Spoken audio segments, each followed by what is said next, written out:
to go, history. Life is a journey, being part of it is everything. Hello, my name is Jessica. Welcome to episode 6 of my historical travel podcast, Voyage to Go History, where I take you on the most adventurous journeys from the past that continue to shape our view of the world today. In this true story, 17-year-old German Georg Forster travels around the world with his father, a naturalist in the 18th century, aboard a sailing ship under the command of James Cook. Georg's travel narrative is written in the language of the 18th century. To make it more understandable, I have largely translated it into modern language. His knowledge is that of the late 18th century, so I will place some of his statements in context and provide additional information.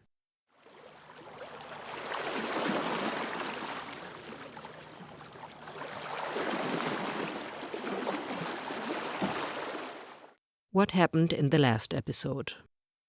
In the last episode, the HMS Resolution and its crew approached the southernmost tip of Africa, shrouded in mist and fog.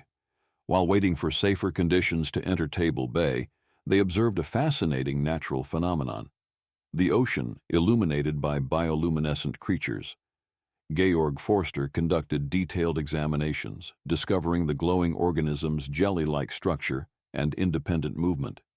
This spectacle inspired awe and reverence for nature's complexity. Upon arriving at Table Bay, the crew marveled at the steep rocky backdrop of Table Mountain and the bustling Dutch settlement.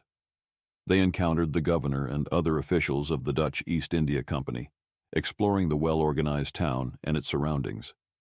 The contrast between the industriousness of this colony and the neglect observed on Santiago was striking. The crew began their scientific explorations, documenting the region's unique flora and fauna, while reflecting on the Cape Colony's significance as a crucial supply station for global maritime trade.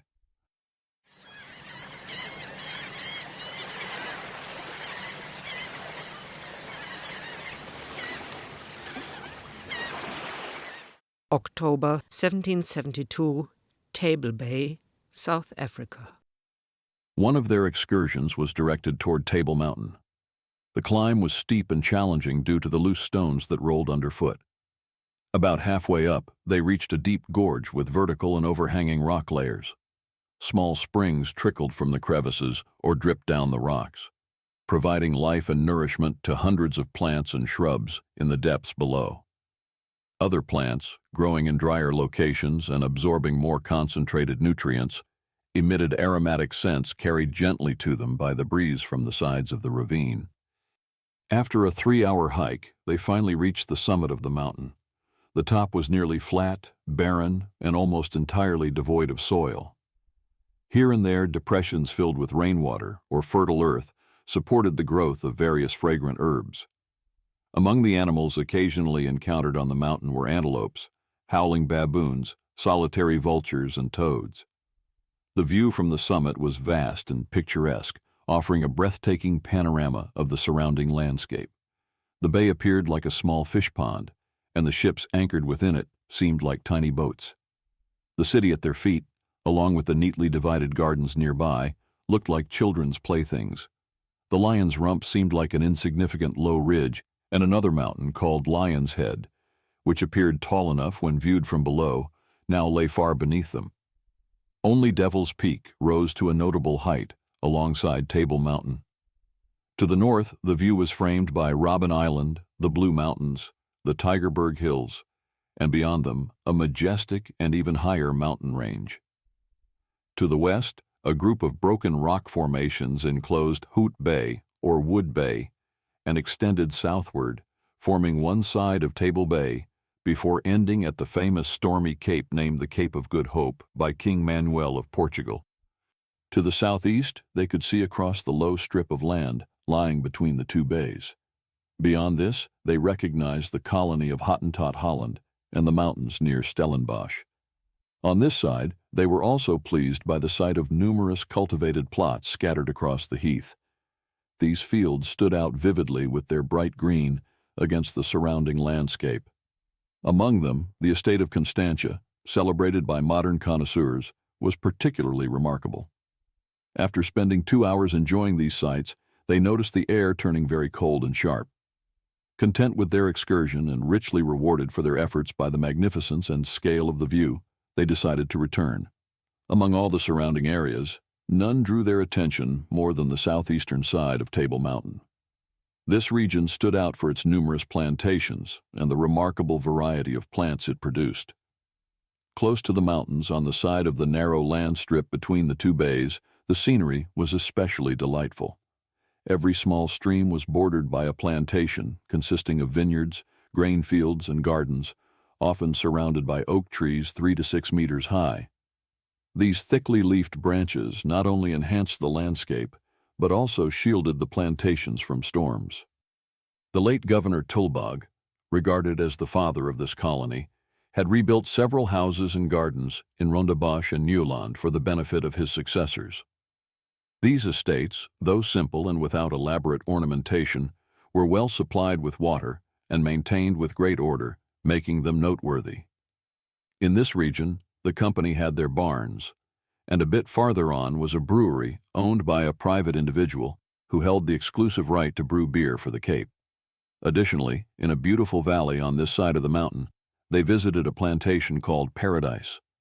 It was renowned for its fine groves and for producing fruits that typically grew only between the tropics, but thrived exceptionally well here.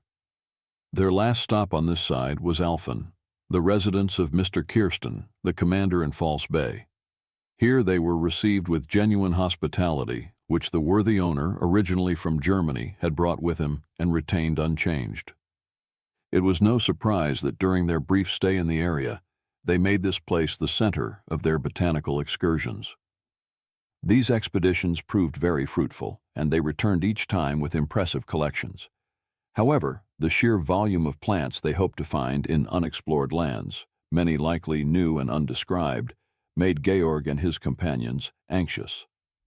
Despite their tireless efforts, they doubted their ability to collect, describe, draw, and preserve such a multitude of specimens alone. Recognizing the importance of a skilled assistant to avoid neglecting any aspect of natural history, they considered it a stroke of luck to meet Dr. Sparman. A scholar who had studied under the father of botany, the great Carl von Linne, Dr. Sparman had traveled to China and later to the Cape to expand his knowledge. Enthralled by the idea of exploring unknown lands and uncovering new natural treasures, he eagerly agreed to join their expedition. Georg noted with pride that throughout this time they had found in Dr. Sparman not only a passionate natural historian and an experienced physician, but also a person with a noble heart worthy of a philosopher. However, unlike Captain Cook's first voyage, which yielded significant discoveries in the vast new land of New Holland, their second voyage was limited to smaller islands. The natural history of these locations often remained inadequately explored due to their short stays, sometimes lasting only hours, days, or at most weeks, as well as the unsuitable seasons during which they visited. During their stay, the crew fitted new rigging, cleaned and repaired the ship's exterior, and took on supplies. These included rum and other necessities for the crew, as well as some sheep for the captains and other officers. Several rams and ewes were also brought aboard, intended as gifts for the inhabitants of the South Sea. However, the long duration of the journey and the voyage through the cold southern latitudes weakened these animals so much that this generous plan was completely thwarted. To facilitate their studies in natural history and avoid any possible difficulties, Georg and his companions acquired a retriever. This dog was meant to retrieve game, whether it fell into water or dense bushland after being shot during hunts.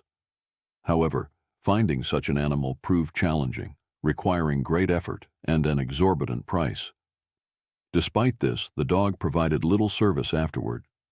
While this detail might seem trivial or unnecessary, it demonstrated the countless small considerations a traveler must account for to make the most of their time and be fully prepared for every situation.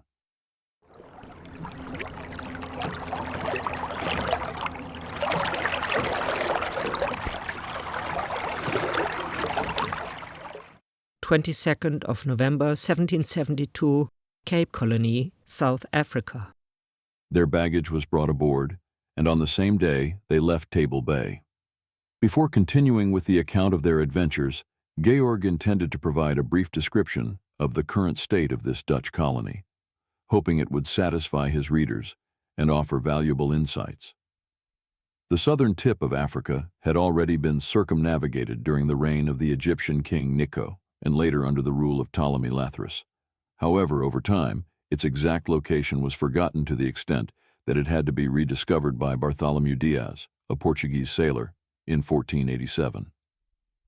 Vasco da Gama was the first to circumnavigate the Cape in 1497, finding the sea route to India, a feat regarded as almost miraculous at the time. Nevertheless, this discovery remained unused by Europeans until 1650, when Jan van Riebeeck, a Dutch surgeon, recognized the strategic advantage the Dutch East India Company could gain by establishing a colony at this point between Europe and India. He founded this settlement, which remained under Dutch control and continued to grow and flourish long after his death. The governor was directly subordinate to the company and held the rank of edele heer, noble lord, a title granted to members of the Supreme Council in Batavia.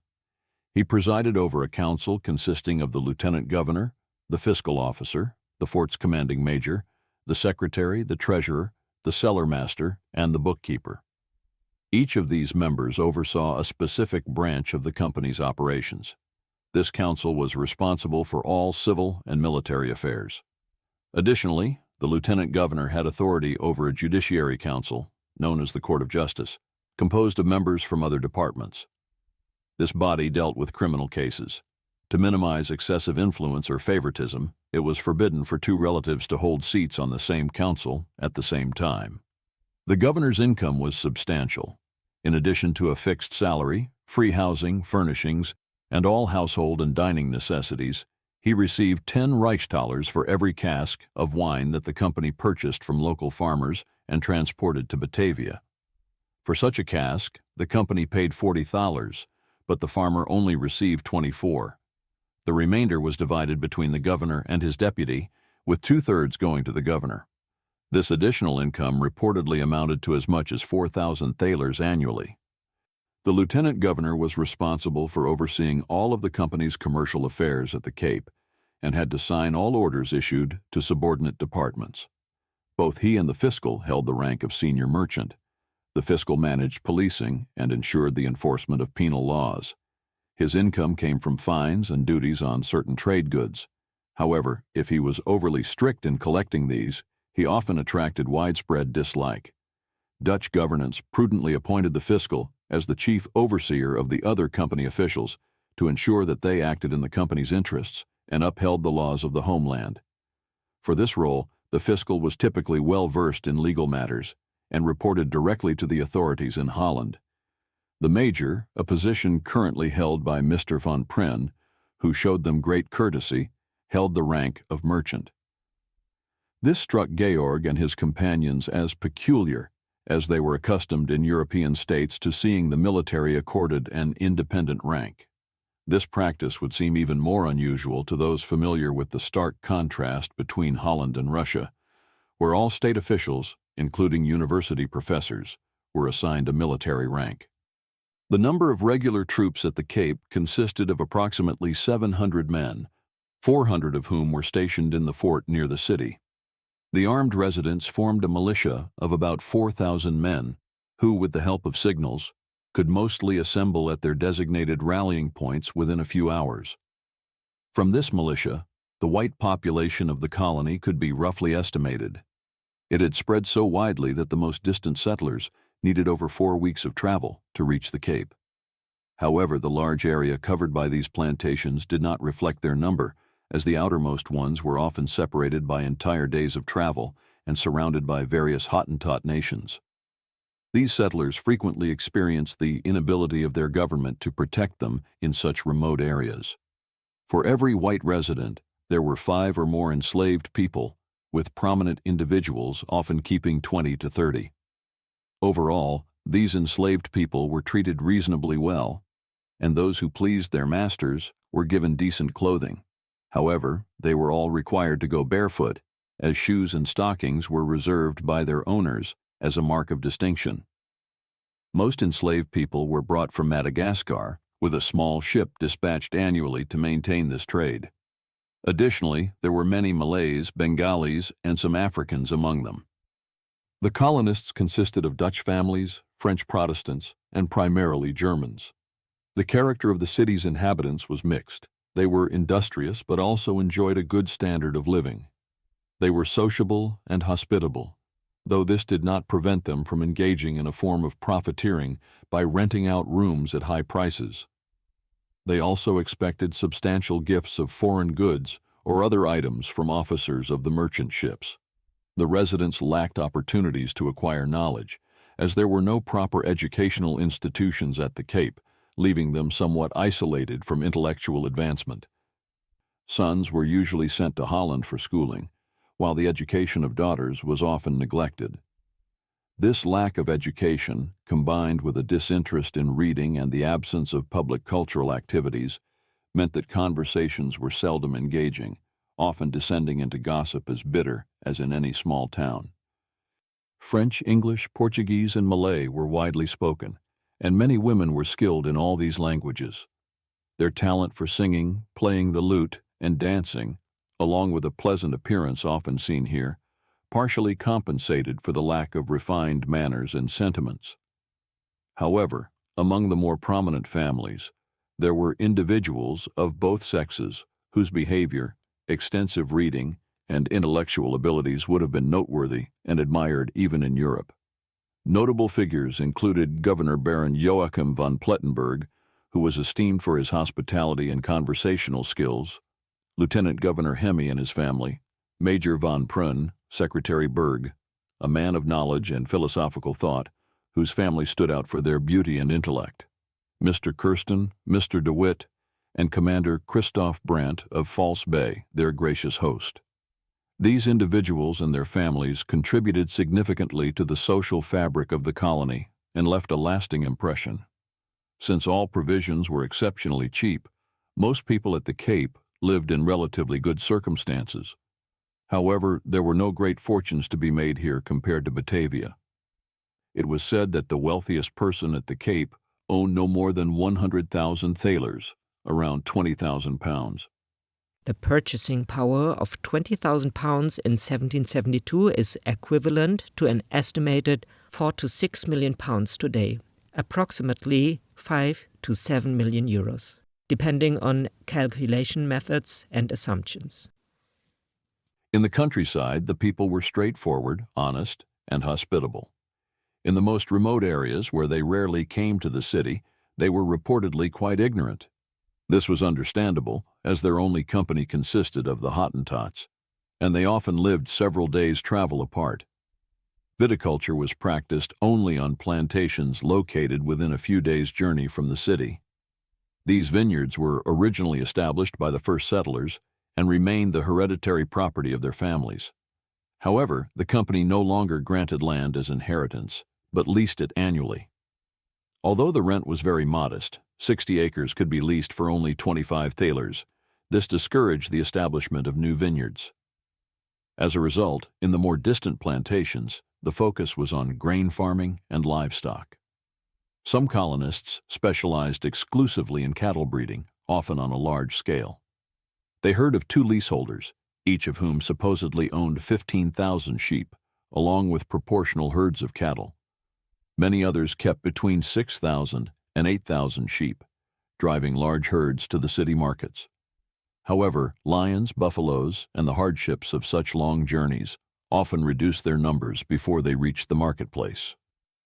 On these trips, they usually brought their families with them, traveling in large wagons covered with canvas or leather stretched over wooden hoops. These wagons were pulled by teams of 8, 10, or even 12 pairs of oxen. In addition to livestock, they brought butter, sheep tallow, hippopotamus meat and hides, and lion and rhinoceros skins to sell at the market. To manage their farms and livestock, they employed some enslaved people and often hired poorer Hottentots, particularly from the so-called Bushman tribes. These Bushmen had no livestock of their own and lived by hunting and raiding. Wealthier leaseholders supported newcomers by lending them a herd of 400 to 500 sheep to graze on remote good pastures. In return, the beginners were allowed to keep half the lambs. This arrangement enabled them to become wealthy in a short time, often reaching the same level of prosperity as their benefactors. Although the company retained sole ownership of the land and thus offered little encouragement to new settlers, the diligence of these colonists had nonetheless achieved significant results. Recently, they had begun supplying grain to Île-de-France and Bourbon, and even exported several shipments to Holland. This export trade could undoubtedly fetch better prices if the plantations were not so far inland, as all grain had to be transported to Table Bay by ox carts over poor roads. It was no surprise that the plantations were so widely scattered, and that large tracts of land between them remained uncultivated, even though they were partially arable. This arrangement was deliberate, as the company explicitly decreed that no colonist should settle within 1 German mile of the nearest plantation. If this colony were directly governed by the States General, it would undoubtedly be much more populous and have already attained considerable wealth and prestige. However, such prospects were out of reach under the current system. The East India Company, as a trading corporation, found it more profitable to retain ownership of the land and restrict the expansion of colonists to prevent them from becoming too large or powerful. The wine produced at the Cape comes in an incredibly wide variety of types. The best wine is made at Mr. van der Spy's plantation in Constantia, which is mostly known in Europe by reputation alone. Only a maximum of 30 casks are harvested annually, and each one is sold immediately for around £50 sterling, or 300 thalers. The vines from which it comes were originally brought from Shiraz, Persia. What is typically considered Constantia wine in Europe is actually a different, sweeter wine grown in the vineyards closer to Constantia. Attempts have also been made to plant Burgundy vines from France, as well as Frontignan and Muscatel vines, and these have taken so well that the growth sometimes surpasses the quality of the French wine. In the more affluent households, the usual table wine is a type of sparkling or dry berry wine made from Madeira vines grown here. It has a light, pleasant sharpness. More modest varieties, which are still quite drinkable, are produced in large quantities and are very affordable. As a result, sailors from the East India Company ships often indulge in these wines. The land provides food supplies for ships of all nations that dock here. Grain, flour, ship's biscuits, salted beef, rum, and wine are abundant and available at affordable prices. Fresh garden produce, along with the fruit grown here, are excellent refreshments for those arriving from long voyages, alongside the fine lamb and beef. The climate is so healthy that the residents rarely fall ill, and strangers recovering from scurvy and other diseases find it easy to recover. The winter is so mild that ice is almost never seen near the city. However, on the mountains, especially further inland, there is hard frost, snow, or hailstorms, and the sharp southeast winds can bring frost even in November, which is spring here. Colds and sniffles are the only common ailments, and they are caused by the rapid changes in air temperature due to strong winds, to which the Cape is subject throughout the year. Despite the sometimes intense heat, the Dutch-descended inhabitants have retained their natural physique and build. They are generally thick-set and fat, likely due to their good living conditions. The Hottentots, or original inhabitants of the land, had retreated into the interior, so their nearest kraal or village was nearly 160 kilometers from the city at the Cape. Still, they occasionally came here, partly to sell their own livestock and partly to help the Dutch leaseholders drive their herds to market. The southern tip of Africa consisted of a mass of high mountains. The ones closest to the sea were steep, black and barren granite cliffs. These contained no foreign bodies, such as fossilized shells, or traces of former volcanic activity, such as lava. In cultivated areas, the soil was a mix of clay, sand, and small stones. However, near False Bay, most of the plantations had sandy soil. In the Stellenbosch colony, the ground was said to be the most fertile, and the plantations there thrived better than in other places. It was particularly noted that European oak trees grew well there, reaching impressive heights and giving the area a stately appearance. Near the city, however, the oaks did not grow as well. The tallest ones observed were no more than 9 meters high. In the mountains further inland, there was undoubtedly metal, particularly iron and copper. Mr. Hemme showed them samples of both ores. Since some Hottentot tribes knew how to smelt them, these deposits were likely rich and easy to process. In the interior, there were also hot springs. One spring in particular was notable because it was only 3 days' journey from the city. It was said to be effective against skin diseases and other ailments, likely due to its high sulfur content. The plant kingdom in this region showed an astonishing variety. Despite their brief stay, Georg and his companions discovered several new species, even near the city, where they had least expected it. As significant as the collections of earlier botanists in this land had been, Dr. Sparrman and the learned Dr. Thunberg found over 1,000 entirely new species here. The animal kingdom was equally rich in proportion. The largest land animals, elephants, rhinoceroses, and giraffes, called this southern tip of Africa home. The first 2 species were once common within 80 kilometers of the city, but had been so heavily hunted that they now appeared only far beyond the settled areas.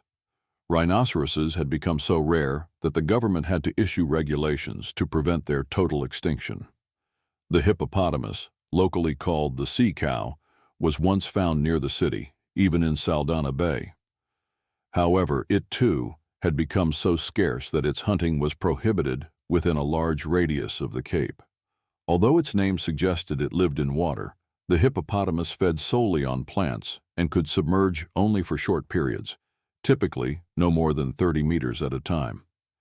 Its meat was considered a delicacy, though Georg found it no better than firm beef, while its fat resembled marrow. Other large animals included the wild buffalo, whose horns resembled those of the American bison. These buffalo now lived only in remote areas and were known for their extraordinary strength and ferocity. Farmers often suffered losses when these animals attacked their herds, trampling the livestock. Dr. Thunberg had lost his horses to such an attack, and his Dutch companion, a gardener for the company, barely escaped by climbing between 2 trees. A 3-year-old buffalo, owned by the lieutenant governor, was once yoked with 6 tame oxen to a wagon, but the combined strength of the team could not move it.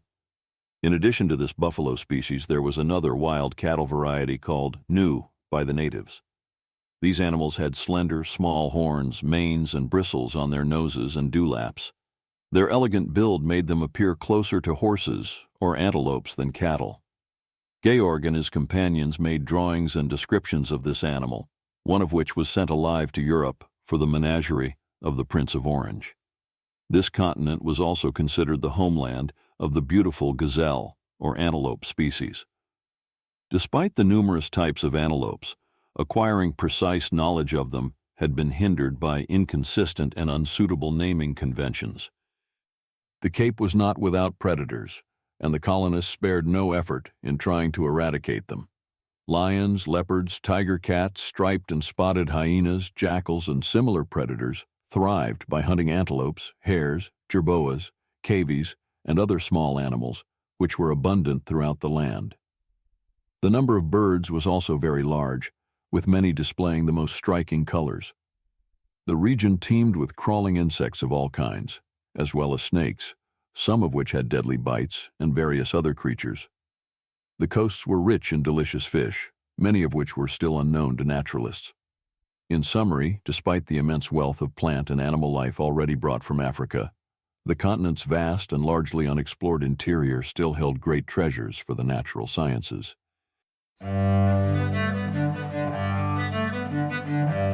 This concludes part 6 of Georg Forster's journey around the world aboard the HMS Resolution under the command of James Cook. I have linked a map of the locations of this episode in the show notes. For those who would like to see the locations of the journey around the world on the present day, I recommend my YouTube channel, Voyage to Go. There, I visit the places from Georg Forster's travel narrative and try to uncover traces and connections between today and the past. So that was episode 6 of our journey around the world with Georg Forster, Captain Cook, and the Resolution, on which we will continue our travels together in the coming weeks. I hope we can travel a little further together, because life is a journey. Being part of it is everything.